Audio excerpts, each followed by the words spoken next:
बिस्मिल्लाहिर्रहमानिर्रहीम अस्सलाम वालेकुम डियर स्टूडेंट्स नन زموږ ټاپک چې دی هغه د جغرافیې جماعت هشتم ټاپک دی او هغه دی دریا کا عمل. په تیر ټاپک کې موږ ډسکس کړی و چې دریا خپل عمل څنګه کوي او په کومه طریقه باندې کوي دای خود خال څنګه چینج کوي. نو هغه مختلف دریو عملونو سره کوي دریو مراحل سره کوي. ای کې نمبر 1 ته عملی کټاو یعنی ایروجنز، عملی منتقلی یعنی ټرانسپایریشن او عملی تهنشینی یعنی डिपोजिशन. उस मोंगा डिस्कस करो कि अमली कटाव से शितगी की एक ताकतवर आमिल जो किनारों और फर्श से मवाद को काट कर ले जाता है। ये मवाद मिट्टी, रेत, बजरी और पत्थरों की शक्ल में होता है। दरिया का अमल 4 मराहिल में होता है यानी जमसरची दरिया कम फल अमल यानी अमली कटाव कई दा संग कई د دې چې کوم د دریا سایډونو د کنارې دي دا څنګه کټ کړي او د دریا د فرش چې کوم دی دا څنګه کټ کړي. دا مختلف پسلورو مراحل باندې کیږي. پای کې د دې دریا عمل سلور مراحل چې کوم دی پای کې نمبر 1 ته کورید یا رگڑ، 2 نمبر دی محلول یا سولوشن، 3 نمبر دی पानी की हर की قوت का अमल और 4 नंबर दे अमल घिसाव. मुसंग राजू नंबर 1 तक कुरीद या रगड़ ता कुरीद या रगड़ से शितगी की. दरिया में जो पत्थर होते हैं ये दरिया की वादी को उफकी यानी किनारों की तरफ और उमूदी यानी नीचे की तरफ काटते रहते हैं. इस अमल को कुरीद या रगड़ कहते हैं.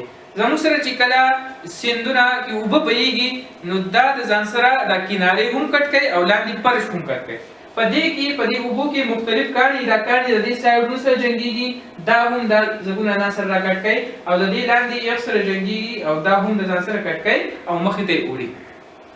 بل ځل سره د محلول یعنی سولوشن. चट्टानों के बाद ज़र्रात पानी में काबिल तहलील होते हैं जो दरिया के पानी में बआसानी हल होते हैं जैसे चट्टानी नमक और चूने का पत्थर. दरिया इसको काट कर महलूल की शक्ल में बहा कर ले जाते हैं.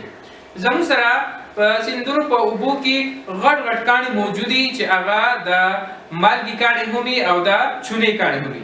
ظاهره خبر ده ته پته چې مالګه او چونه په اوبو کې حل کیږي. نو دوی دلته وایي چې محلول مطلب د زمسره داري چې زمسره په سندونو کې په اوبو کې غټ غټ کاڼي موجودي هغه په مزه زماني حل کیږي او اخر دا چې مکمل حل شي او دریای د ځان سره مخ کې وېسي. 3 नंबर زمسره د पानी की हर की قوت का अमल. ये बहते पानी की वो कुव्वत है जिसके जरिए दरिया ठोस चट्टानों के कमजोर हिस्सों को काट कर बहा ले जाता है.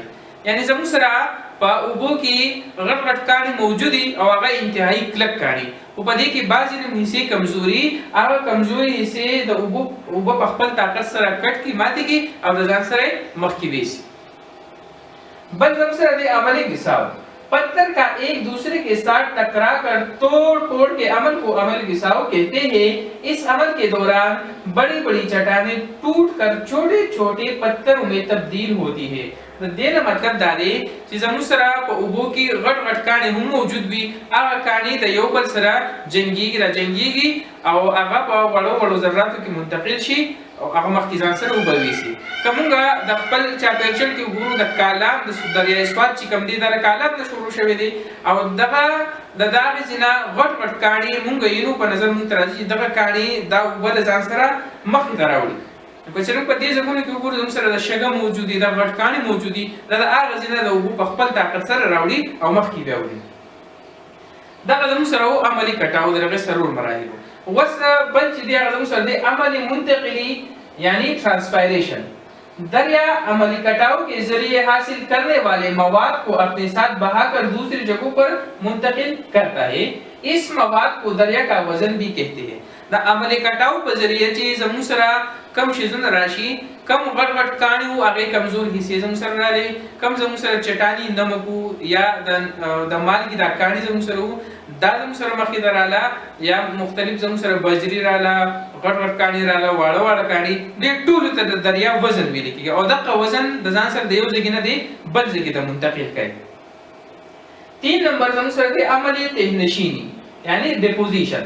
जब दरिया मैदानी इलाके में दाखिल होता है तो इसकी रफ्तार आहिस्ता और वजन मुंतकिल होने की कुव्वत कम हो जाती है. नतीजतन दरिया अपने वजन को किनारों और फर्श पर जखीरा करना शुरू कर देता है। दरिया कुल वजन का सिर्फ 1/4 हिस्सा दहाने तक ले जाता है, जो झील, बहिरा या समंदर में जखीरा हो जाता है। द दे मतलब दाले چې کله دریا میداني علاقو ته منتقل شي، عمل منتقل یو کې د میداني علاقو ته لاړ شي، نو په دغه کې د اوبو د طاقت او قوت کم شي. چې کله دا کم شي نو دا غټ کاڼي دي په حق ځګي باندې په میداني علاقو کې پاتې شي. بیا چې کوم واړه کاڼي دي په دې کې کچ کچ کاڼي دي، دا د ځان سره سنا زهده پوری ویسي، هغه تی بیا په غزي کې پاتې شي. کله چې دا دریا مزید مخ کې بیا جیل یا بهیره یا سمندر ته ورځيږي، نو په دغه کې چې کله د ځان سره په سلو رسو کې صرف یو حصہ کم وزن چې دا ویسي، انور په غزي باندې تهنشین شي، پاتې شي، سایډون ته پاتې شي، سبق په منځ کې پاتې شي. روان ټاپک پر اخر انشاءاللہ हम دا ڈسکس کو چې دریا کې عمل سے بننے والے زمینی نقوش چې د دریا په ذریعہ باندې وا زمکا خپل نقوش دي دا څنګه چینج کوي. Thank you dear students. Allah Hafiz.